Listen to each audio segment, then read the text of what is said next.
Assalamualaikum warahmatullahi wabarakatuh.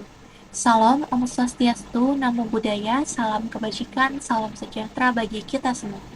Perkenalkan, saya Amanda Putri Salsabila dengan NIM 0603 1282 328021 dari Program Studi Pendidikan Ekonomi.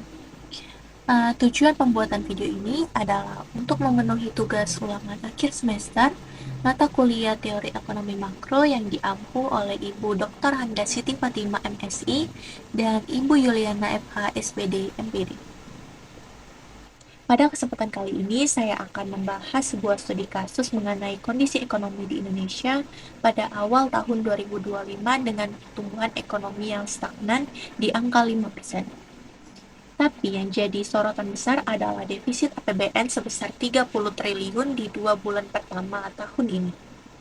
Angka tersebut cukup mengejutkan karena dalam beberapa tahun terakhir, kuartal pertama biasanya terjadi surplus dan sekarang untuk pertama kalinya kita memulai awal tahun dengan minus.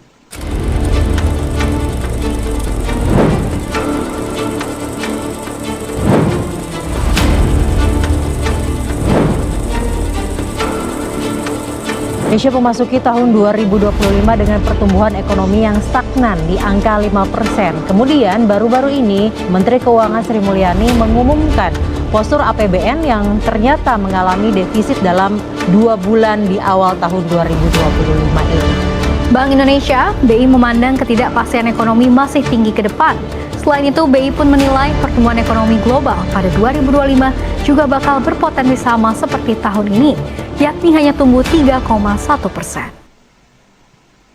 Yang pertama, penurunan penerimaan pajak. Nah, kita mulai dari masalah utamanya dulu. Jadi, salah satu penyebab kenapa APBN kita bisa defisit di awal tahun ini adalah karena penerimaan pajak turun drastis, terutama di bulan Januari. Turunnya bukan main-main, sampai 20%. Dan yang paling kelihatan penurunannya ada di PPh 21, yaitu pajak penghasilan dari sektor formal seperti karyawan, gaji, dan semacamnya. Nah, dari sini kita bisa lihat kalau sektor formal kita tuh lagi lesu, lagi sedang tidak baik-baik saja. Nah, yang entah karena PHK, gaji yang stagnan, atau perusahaan yang menahan rekrutmen.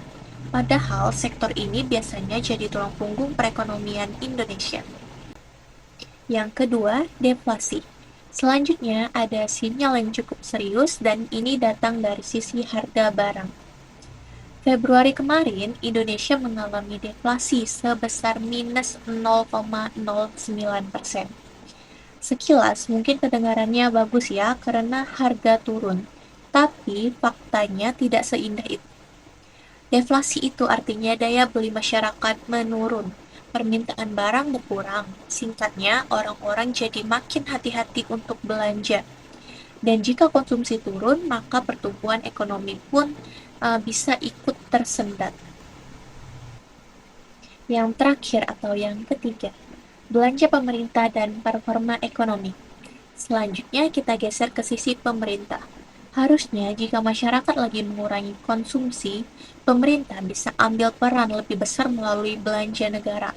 Sayangnya, realitanya tidak begitu. Belanja pemerintah di awal tahun ini tidak naik signifikan dibanding tahun sebelumnya. Padahal ini bisa banget dimanfaatkan untuk mendorong proyek-proyek infrastruktur atau program sosial. Akhirnya, karena pendapatan turun dan pengeluaran tidak banyak berubah, jadilah kita defisit. Nah, apa solusinya? Seperti yang disampaikan Fitra Faisal dari PBUI, ia mengatakan bahwa investasi adalah kunci. Untuk bisa tumbuh sampai 8%, Indonesia butuh investasi hingga 10.000 triliun, baik dari dalam maupun luar negeri.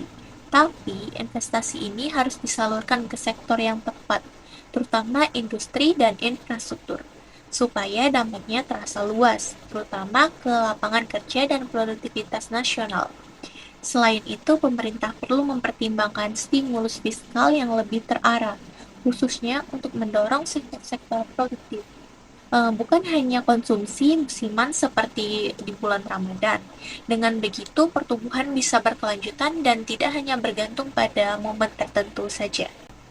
Jadi teman-teman, dari studi kasus ini kita bisa melihat bahwa ekonomi Indonesia di awal 2025 sedang menghadapi tantangan besar. Dengan defisit anggaran, daya beli masyarakat yang melemah, dan penerimaan pajak yang menurun, sehingga dibutuhkan strategi ekonomi yang lebih solid, seperti reformasi fiskal, optimalisasi belanja negara, hingga penguatan sektor industri. Semuanya harus bergerak seiring demi menciptakan pertumbuhan ekonomi yang berkelanjutan. Baiklah, sekian pembahasan studi kasus kali ini. Semoga bisa menambah wawasan kalian semua tentang kondisi ekonomi Indonesia terkini. Saya akhiri, wassalamualaikum warahmatullahi wabarakatuh.